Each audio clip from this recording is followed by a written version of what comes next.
বন্ধুরা, আমার শরীরে যে ব্লাউজটা দেখতে পাচ্ছেন এটা হলো প্রিন্সেস কাট ব্লাউজ, কিন্তু কাটিং করার সময় এটা আমি 3 টাক্স ব্লাউজ কেটেছিলাম। কিন্তু কি করে এটাকে প্রিন্সেস কাট করতে হয় সেটাই কিন্তু আমি দেখিয়ে দেব। তো ভিডিওটা কিন্তু সবাই অবশ্যই দেখবেন। আর এখানে আপনারা দেখতে পাচ্ছেন ব্লাউজের ফিটিংসটা কতটা সুন্দর হলো। সামনে এবং পেছনে দেখুন, পেছনে কতটা ডিপ নেক ছিল, তারপরেও কিন্তু এখানে শোল্ডার পরার কোনো চান্স নেই। তাহলে কি করে কাটিং করলে এবং সেলাই করলে এইভাবে শোল্ডারে ফিটিংস হবে, আপনার শোল্ডার কখনোই পড়বে না, সেটা আজকে আমি আপনাদেরকে বুঝিয়ে দেব স্টেপ বাই স্টেপ। তাহলে সবটা ভিডিও কিন্তু অবশ্যই দেখবেন, কোথাও কিন্তু স্কিপ করবেন না, তাহলে আপনাদের বুঝতে অসুবিধা হবে। আমি সমস্ত ডিটেলসে আপনাদেরকে বুঝিয়ে দেওয়ার চেষ্টা করব কি করে এটা কাটিং করতে হয়। তো বন্ধুরা, ভিডিও শুরু করার আগে সবাইকে অনুরোধ করব, কে কোথা থেকে আমার আজকের এই ভিডিও দেখছেন কমেন্টে কিন্তু অবশ্যই জানাবেন, তাহলে আমার ভীষণ ভালো লাগে। চলুন তাহলে দেখে নিই। এই ব্লাউজটা তৈরি করার জন্য প্রথমত আমরা পেছনের পার্ট কাটবো। নরমালি যে কোনো ব্লাউজে যেভাবে করে থাকি এখানে কিন্তু সেইভাবে করব। পেছনের পার্ট কিন্তু আমি এখানে নিজের মতো করে লম্বা নিচ্ছি। তো আপনার যে হাইট থাকবে আপনি আপনার হাইট অনুসারে লম্বা নিয়ে নেবেন। তো এই সাইজের ক্ষেত্রে বেশিরভাগই 13 হয়, তার সাথে অবশ্যই 1 ইঞ্চ সেলাই মার্জিনের জন্য প্লাস করতে হয়, কারণ এখানে আপার চেস্ট হবে 33, সেই অনুসারে কিন্তু আমি এখানে দেখাচ্ছি। তো ব্লাউজের লম্বা নেওয়ার পর দাগটাকে বরাবর করে এইভাবে ভালো করে মিলিয়ে দেবেন। যখনই নেবেন ভালো করে মিলিয়ে দেওয়ার চেষ্টা করবেন, তাহলে দেখবেন আপনার মাপগুলা বুঝতে সুবিধে হবে। এরপর আমরা শোল্ডার নেব। আমি এখানে 5.2 নিচ্ছি, কারণ পেছনের দিকে অনেকটা ডিপ নেক করব, তার জন্য আমি এখানে 5.2 নিয়ে নিলাম। দাগটাকে বরাবর নিচের দিকে নিয়ে আসলাম। এবার স্কেল দিয়ে দুটো পয়েন্টকে এখানে জয়েন করে নিন। এরপর আমরা এখান থেকে আর্মহোল নেব, মানে যেটাকে বগল বলে থাকি। এখানে আমি 5.6 নিচ্ছি, আপনি আপনার অনুসারে কম বেশি করতে পারেন। এখান থেকেও 5.6 নিচ্ছি শুধুমাত্র দাগটাকে সোজা করার জন্য। এবার এখানেও স্কেল দিয়ে আমি দাগটাকে সোজা করে নেব। বরাবরই চেষ্টা করবেন স্কেল দিয়ে দাগটাকে মিলিয়ে নেওয়ার জন্য। তো অতখানি করার পর আমরা বুকের 4/1 নেব। তো এখানে 33 ছিল, তার 4/1 8.2 এখানে দাগ কেটে নিচ্ছি। তো 8.2 দাগ কাটার পর তার সাথে কিন্তু অবশ্যই আপনি 2 ইঞ্চ প্লাস করে নেবেন। যদি ভেতরে কাপড় রাখতে না চান সেটা পরে আপনি এক্সট্রাটা কেটে নেবেন। তো অতখানি কিন্তু আমার এখানে হয়ে গেল বরাবর করে। এবার আমরা বগলের শেপ নেব। এখানে আমি 1 ইঞ্চে বগলের শেপটা দিয়ে দিচ্ছি। এরপর দেখুন আমরা বগলের শেপটা কি করে মেলাবো। এখানে বরাবরই যেভাবে বলে থাকি, এই যে বগলটা থাকে তার মোটামুটি হাফ ইঞ্চ বের করে নিন। চাইলে ফিতে দিয়ে বের করতে পারেন বা আইডিয়া দিয়েও আপনারা করে নিতে পারেন, তাতেও কোনো অসুবিধা হবে না। এরপর কি করবেন, প্রথম ফিটিংস এর জায়গাতে হাফ ইঞ্চ নিচের দিকে ডাউন করুন। তারপর যে এক্সট্রা 2 নিয়েছিলাম সেখানে 1 ডাউন করুন। এবার এই যে পয়েন্ট গুলা ভালো করে প্রথমে লক্ষ্য করবেন, তারপর হালকা হালকা টিক প্রথমে দিয়ে দেবেন। এরপর ভালো করে দাগগুলাকে মিলিয়ে দেবেন। তো আমাদের কিন্তু বগলের শেপ এখানে খুব সুন্দর করে চলে আসবে। আপনারাও কিন্তু এভাবে বগলের শেপটাকে দিয়ে দেবেন। তো অতখানি নেওয়ার পর যতখানি টোটাল আপার চেস্ট আছে তার থেকে হাফ ইঞ্চ কমিয়ে আমি কোমরের জন্য নিয়ে নিচ্ছি। তো আমি দেখুন এখানে 15 এখানে নিয়ে নিলাম কোমরের জন্য। দাগ দুটোকে এইভাবে কোনাকুনি করে মিলিয়ে নিচ্ছি। আপনি চাইলে যতখানি আপনার কোমর থাকবে তার 4/1 নিয়ে তার সাথে আপনি 2 ইঞ্চ বা 2.5 ইঞ্চ এক্সট্রা নিয়ে নিন, তাহলে হবে। তো যেভাবে আপনার সুবিধা হয় আপনি সেভাবে করে নিন। এবার গলার পাশ এখানে দেখুন আমি 2 ইঞ্চ থেকে 1 সুতা কমিয়ে নিলাম। তো যাদের শোল্ডার একেবারে কম থাকে তাদের বলবো আরো এখানে 1 সুতা কমিয়ে নিন, মানে 2 ইঞ্চ থেকে 2 সুতা কমিয়ে নিন ডিপ গলার জন্য। এবার গলার ডিপটা উপর থেকে নিচ্ছি না, আমি নিচ থেকে নেব। কারণ কি বলুন তো, আমার সেলাই করার পর নিচের দিকে এখানে 3.5 দরকার, তাই আমি 4.5 নিলাম। আমি এখানে 1 ইঞ্চ এক্সট্রা নিলাম। দেখুন এখানে 3.5 আমার দরকার ছিল, কিন্তু যখন নিচে আমি সেলাই করব সেখানে আমার হাফ ইঞ্চ মাইনাস হবে, গলার পট্টি সেলাই করলে হাফ ইঞ্চ মাইনাস হবে, তার জন্য 1 ইঞ্চ আমি এক্সট্রা নিলাম। এবার এদিক থেকে আমি 3 ইঞ্চ নিলাম গলার পাশ। এখানে আপনি আপনার মতো করে 3 ইঞ্চ বা 3.5 ইঞ্চ নিতে পারেন। এবার কোনাকুনি করে গলার দাগটাকে মিলিয়ে দিন। মিলিয়ে দেওয়ার পর যারা নতুন আছেন তাদের গুলো ভেতর থেকে হালকা একটুখানি এইভাবে দিলেই আপনার শেপটা চলে আসবে, কিন্তু বাম হাতের আঙুলগুলা চাপ দিয়ে রাখবেন, তাহলে দাগটা ভালো করে বসবে, কাপড়টাও নিজের জায়গা থেকে সরবে না।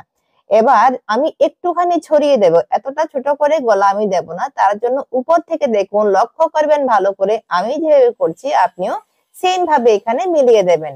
তারপর কিন্তু শোল্ডারটাকে এখানে 2 সুতা মিনিমাম অবশ্যই ডাউন করবেন, কারণ তা না হলে কি হয়, ডিপ গলার মধ্যে শোল্ডারটা পড়ে যাওয়ার চান্সটা খুব বেশি থাকে, তার জন্য এখানে 2 সুতা আমি ডাউন করে নিলাম। তো এবার দেখুন টিকেনের জন্য আমি 5 ইঞ্চি রেখে দিচ্ছি, এখানে কম বেশি করতে পারেন। শুধুমাত্র লক্ষ্য রাখবেন গলার যে শেপটা থাকে তার নিচে যেন না আসে, তার থেকে যেন একটু দূরে থাকে, তাহলেই হবে।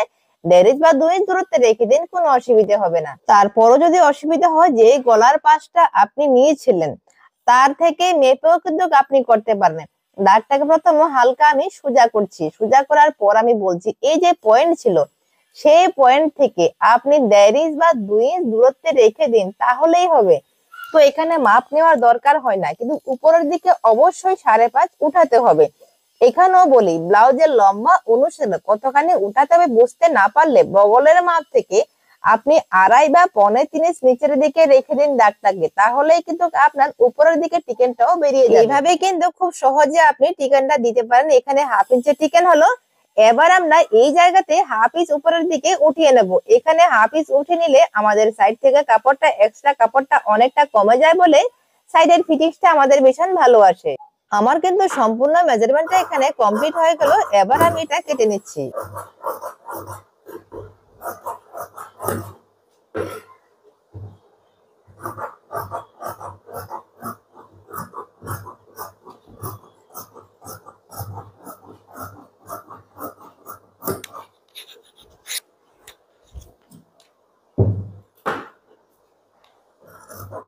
এখানে কাটিং করার পর যেই জায়গাতে চিকেন ছিল সেই চিকেনের জায়গাতে হালকা কাট লাগিয়ে রেখে দেবেন। এবার দেখুন উল্টো দিকেও আমাদেরকে চিকেনের জন্য দাগটা দিয়ে রাখতে হবে। এবার হাতার পাশের জন্য এখান থেকে দেখুন মাপ নিচ্ছি, তো আমার 8 ইঞ্চ থেকে প্রায় 3 সুতা বেশি আসলো।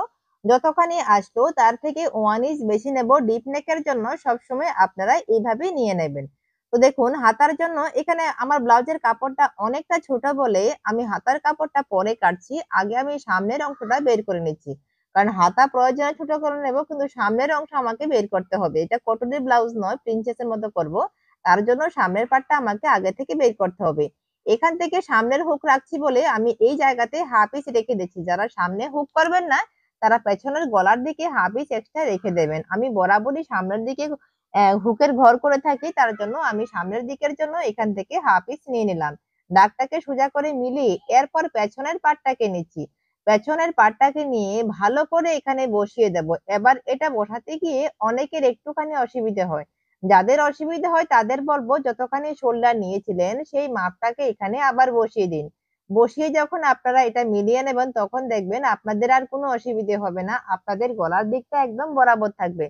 তা না হলে কি হয় অনেক সময় সামনের দিকে ছড়িয়ে যায়। তো দেখুন তাহলে হয়ে গেল। এবার শোল্ডারের পয়েন্টটা আমি মিলিয়ে দিচ্ছি, বগলটা নেব, গলার দিকে জাস্ট একটুখানি নেব, গলার দিকে সবটা দাগ কখনোই দেবেন না।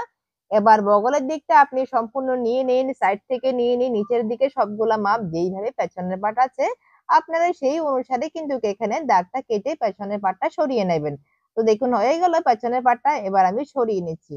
এবার দেখুন দাগগুলাকে প্রথমত ভালো করে বসিয়ে নিচ্ছি, যেখানে হালকা হালকা বসেছে সেখানে ভালো করে দাগগুলাকে দিয়ে দিচ্ছি। সামনের বগলের জন্য কোনো শেপ আমি এখানে দেব না।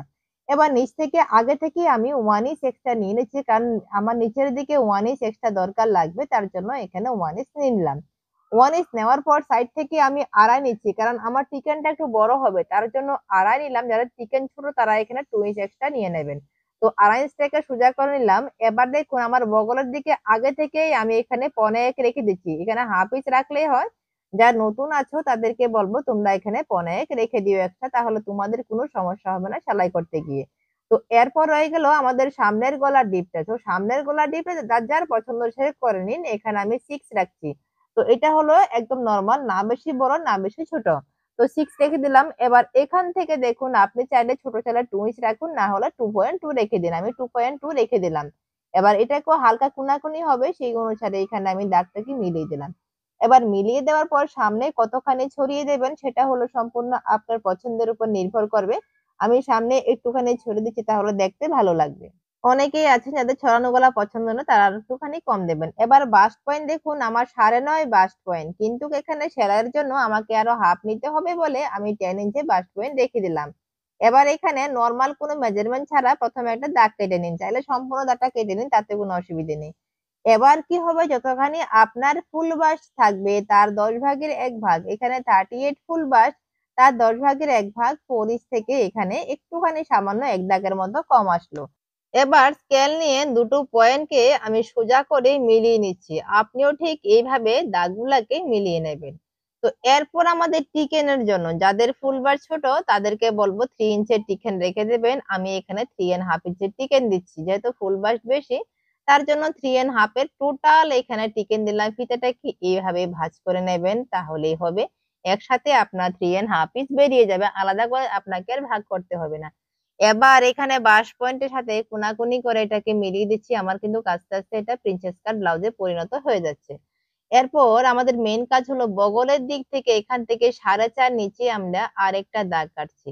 এবার এটাকে প্রথমত হালকা হালকা ডট ডট দিয়ে এর সাথে আপনি মিলিয়ে দেওয়ার চেষ্টা করবেন। এখানে প্রথমত স্কেল দিয়ে দেবেন না, জাস্ট এইভাবে আপনি মিলিয়ে দিন। দেওয়ার পর এখানে আরেকটা কাজ আপনার রয়ে গেল। এখানে দেখুন একটুখানি নিচের দিকে নামিয়ে নেবেন, হাফ বা পনে কিছু নামিয়ে এখানে এক্সট্রা কাপড়টা আমাদেরকে ফেলে দিতে হবে। সেটা এখন কিন্তু কাটবো না, সেলাই করার সময় আমরা এই অনুসারে কিন্তু সেলাইটা করব। এখান থেকে একটুখানি শেপ অবশ্যই দেওয়ার চেষ্টা করবেন, তাহলে কি হবে আপনাদের নিচের দিকে শেপটা ভীষণ সুন্দর হবে আর ফিটিংসটা ভীষণ ভালো হবে। এখন দেখুন আমাদের সম্পূর্ণ প্রিন্সেস কাটের মতো কিন্তু এখানে চলে আসলো। একটু একটু করে প্রথমত হয়তো কষ্ট হবে, যারা নতুন আছেন ট্রাই করবেন, দেখবেন শেপটা আপনাদের হাতে চলে আসবে। প্রথমত শেপটা সুন্দর করে আসবে না, এরপর দেখবেন যখন সবসময় করবেন চলে আসবে। সাইড থেকে কোনো টিকেন লাগবে না বলে আমরা এই জায়গাতেও কোনাকুনি করে মিলিয়ে নিচ্ছি, কারণ এখানে কোনো টিকেন আমরা দিচ্ছি না। তো অতখানি কিন্তু আমাদের কমপ্লিট। এরপর দেখুন এখানে উপরের দিক থেকে আমি একটুখানি বাড়িয়ে নিচ্ছি। যেহেতু ডাইরেক্ট কাপড়ে কাটা হয় তার জন্য একটু বাড়িয়ে যখন বগলটাকে আপনি এইভাবে ঘুরিয়ে দেবেন তখন দেখবেন সেলাই করার সময় আপনার এই জায়গাতে ভীষণ ভালো হবে। এখানে আপনার কাপড়টা আর কম হবে না যখন টিকেনে সেলাইটা দেবেন। এখান থেকে একটুখানি গোল করে দিলাম। এবার দেখুন এই জায়গাতে একটা টিকেন দেব। তাহলে এখান থেকে 1.5 ইঞ্চ আমরা ছেড়ে দিলাম। ছেড়ে দিয়ে এখান থেকে হাফ হাফ করে আমরা 1 ইঞ্চের টিকেনটা এখানে দিয়ে দিলাম। যাদের ফুল বার ছোট তারা এই টিকেনটা দেবেন না, দরকার হয় না। তো দেখুন সম্পূর্ণ মেজারমেন্ট কিন্তু আমার এখানে কমপ্লিট হয়ে গেল। যেইভাবে দাগ দিলাম আমি সেই অনুসারে এখানে কাটছি। আপনি একটু লক্ষ্য করবেন আমি কিভাবে কাটছি। যেই বগলটা বাড়তি আমি বাইরের দিকে আনলাম সেটাকে দেখুন সেই অনুসারে কিন্তু আমি রেখে দিলাম। তো আমি যেভাবে বগলটা কাটছি যদি আপনিও সেইভাবে কাটেন তাহলে দেখবেন সেলাই করতে গিয়ে আপনার কোথাও কোনো অসুবিধে হবে না। আপনার বাড়তি বগলটা সেলাইয়ের ভেতরে খুব সুন্দর করে চলে যাবে। দেখুন এখান থেকে একটু ঘুরিয়ে আমি বাড়তিটাকে এইভাবে শেপটাকে দিয়ে দিলাম। তাহলে সেলাই করতে গেলে আমাদের দেখুন এইভাবে খুব সুন্দর করে এখানে বগলটা মিলে যাবে আর এই জায়গাতে আমাদের কাপড়ও কিন্তু কম হবে না। তো চলুন এবার একইভাবে কিন্তু আমরা আস্তর কেটে নেব। দাগটাকে ভালো করে দিয়ে দিচ্ছি, কারণ এ ধরনের কাপড় থেকে দাগ উঠানো মানে উপর দিকে নেওয়া একটুখানি কষ্ট করা, চকটা ভীষণ মানে তেমন ভালো নয়। চকের দাগটা ভালো করে বসছে না, তো তার জন্য অপর দিকে দাগটা নিতে আমার একটু কষ্ট হবে। আর দাগটা কিন্তু আমি অপর প্রান্তে কাপড়ে দেব না, সরাসরি আমি আস্তরে দিয়ে নেব। এই জায়গা থেকে আমি আগে থেকে ওপেন করে নিচ্ছি, যেহেতু এখানে সামনে হুক হবে। তো এখানে কি করে দাগটা উপর দিকে নিতে হয় আমি আপনাকে যখন সেলাই করব তখন সবটাই বুঝিয়ে দেব। এবার দেখুন আমরা হাতার জন্য কাপড় নিচ্ছি। হাতার কাপড়টা এখানে ভীষণ কম আছে, আমাদেরকে আলাদা করে জয়েন করতে হবে। তারপরও আমি এখানে 4 ভাঁজ করলাম। 4 ভাঁজ করে সমস্ত মাপগুলা এবার নেওয়া শুরু করছি। যারা নতুন আছো বলবো আমি আগে পেপারে কেটে নিও হাতাটা, তারপরে কাপড়ে কেটো। এখানে আমি 10.5 নিলাম। সেলাই মার্জিন নিয়ে আপনি আপনার হাতের লম্বা অনুসারে কিন্তু নেবেন। মনে রাখবেন যা আপনার লম্বা দরকার তার থেকে 1 ইঞ্চ বেশি নিতে হবে। এখানে দেখুন যে আমি হাতার পাশ নিচ্ছি। আমার 9 ইঞ্চ থেকে 3 সুতা বেশি লাগবে, কিন্তু আমার সাইড থেকে কাপড় নেই। শুধুমাত্র আপনাদেরকে বোঝানোর জন্য আমি এখন নিচে পেপার রাখবো, তা না হলে আপনারা বুঝতে পারবেন না। আমি নরমালি কোনো কিছু রাখি না, এমনিতে কেটে ফেলি। তো যেহেতু ভিডিও করছি আপনাদেরকে দেখাচ্ছি তার জন্য বলবো এইভাবে নিচে পেপারটা রেখে দিন। তাহলে কি হবে আপনার মাপটা একদম বরাবর থাকবে, আপনারও কাটিং করতে কোনো অসুবিধে হবে না। তো এখানে দাগটাকে প্রথমত হাতার পাশ অনুসারে নিলাম 9.3, দাগটাকে বরাবর করে নিচ্ছি, এখান থেকে নেব 9.3। এবার দুটো পয়েন্টকে সোজা করে মিলিয়ে নিচ্ছি। বরাবরই বলে থাকি অনেকেরই হাতায় সমস্যা হয়, যেভাবে বলে থাকি আপনারা যদি সেভাবে করেন আশা করি আপনাদের আর সমস্যা হবে না। এখান থেকে এবার আমরা ডাউন করব। আমি এখানে 4.5 ডাউন করব। এখানে এর থেকে বেশি ডাউন করতে হবে না, কারণ পাপ স্লিপসে এর থেকে বেশি লাগে না। কোনাকুনি করে মিলিয়ে এখান থেকে 2.5 ইঞ্চি ভেতরের দিকে নিলাম। নিয়ে দেখুন এই জায়গা থেকে আমি শেপটাকে দিচ্ছি, যেভাবে বলছি আপনারাও সেভাবে শেপটাকে দিয়ে দিন। কিন্তু আমি এটা নরমাল হাতা কাটছি না। তো তার জন্য আমি এখানে আরেকটা মেজারমেন্ট নেব, সেটাও কিন্তু দেখিয়ে দিচ্ছি। এখান থেকে দেখুন আমি 3.5 নিয়ে নিলাম। এবার আপনিও 3.5 কে এখানে দাগটা বসিয়ে নিন। এবার এদিক থেকেও আমি 3.5 কে আবার দাগ কাটলাম। এটা একটা বক্সের মতো তৈরি করে নেবেন 3.5 3.5 নিয়ে। এবার ঘুরিয়ে দেখুন পাশের দিকেও আমি এখানে 3.5 নিলাম। নিচের দিকে দাগটাকে নিয়ে আসলাম, একদম সোজা হতে হবে, একটুখানি বেঁকিয়ে গেছে মনে হচ্ছে সামান্য। তো এখানে একদম বরাবর করে আমি 3.5 নিলাম। নিয়ে নেওয়ার পর আপনি চাইলে কর্নার থেকে এখান থেকে 1 ইঞ্চ ভেতরের দিকে দিয়ে শেপটাকে আপনি এইভাবে ঘুরিয়ে দিয়ে দিন। তো যেইভাবে আপনার সুবিধা হয় আপনি সেইভাবে করেন। এখান থেকে একটুখানি উঠিয়ে নেবেন, দেখুন এখান থেকে। কারণ পাফ স্লিভসে একটু পরে উঠিয়ে দিতে হয়, তাহলে ভালো হয় না, তা না হলে কি হবে, হাতার নিচের দিকে একটুখানি উপরের দিকে টান খেয়ে থাকবে। এই যে স্টার্ট দিলাম, এখান থেকে আমাদের হাতার কুচিটা শুরু হবে। কি করে হাতাটা সেলাই করতে হয় তার ভিডিও কিন্তু অলরেডি আমার চ্যানেলে আপলোড করা আছে, আপনারা চাইলে সেখান থেকে দেখে নিতে পারেন। তো দেখুন আপনি হাতার জন্য চাইলে এইভাবে কোনাকুনি করে দাগ দিয়ে দিন। তো যখন এইভাবে দাগ দেবেন তখন আপনি হাতার দাগ অনুসারে আপনি পেপারটাও সঙ্গে কেটে নেবেন। তাহলে আপনার সুবিধে কি হবে, আপনার নতুন হলে আপনি কাপড়ে যখন আলাদা এখানে কাপড় জয়েন করবেন তখন আপনার সেই পেপারের উপরে রেখেই কিন্তু আপনি আপনার হাতার শেপটা খুব ইজিলি মিলিয়ে নিতে পারবেন। আপনার বুঝতেও সুবিধা হবে কতখানি আপনার এক্সট্রা কাপড় দরকার। তো আমি কিন্তু এখানে কোনো পেপার কাটবো না, কারণ বরাবরই আমি এই হাতাটা করে থাকি, যার জন্য মাপের আমার দরকার নেই। আর মুহুরির দিকে এখানে একটা জয়েন্টটা ছুটিয়ে মুহুরিতে আমি হালকা একটুখানি শেপ দিয়ে দিচ্ছি। কারণ এতখানি আমাদের নিচ থেকে লাগবে না, তার জন্য আমার হাতার মুহুরি যা আছে তার থেকে আমি একটুখানি বাড়তি নিয়ে আমার এখানে ধরুন 10 আছে। তো 10 এর থেকে আমি 1.5 ইঞ্চ বেশি নিলেও আমার অনেকটা কাপড় থাকে। অতখানি কাপড় ভেতরে দরকার হয় না। এটাকে একটু কোনাকুনি এইভাবে করে নিলে আমার কি হবে? আমার সাইড থেকে তেমন বেশি বাড়তি কাপড় আর জয়েন করতে হবে না। তো তার জন্য কোনাকুনি করে শেপটা দিয়ে দিলাম। আর জয়েন করতে গেলে আমার কাপড়ও দরকার কম লাগবে। তো আপনারা আমি যেইভাবে বলেছি আপনারাও সেম ভাবে করে নেবেন। তাহলে দেখবেন আপনাদের এই হাতাটা কাটিং করতে খুবই সহজ হবে। কোথাও কোনো সমস্যা হবে না। তো আশা করি বুঝতে পেরেছেন এই হাতাটা কি করে কাটিং করতে হয় আর সেলাই কি করে করতে হয় সেটা আমি দেখিয়ে দেবো পরবর্তী ভিডিওতে। আপনারা স্টেপ বাই স্টেপ সেলাইয়ের ভিডিও কিন্তু অবশ্যই দেখবেন। কারণ শুধু কাটিং দেখলে হবে না, কাটিং এর সাথে সাথে সেলাইয়ের ভিডিওটা অবশ্যই দেখতে হয়।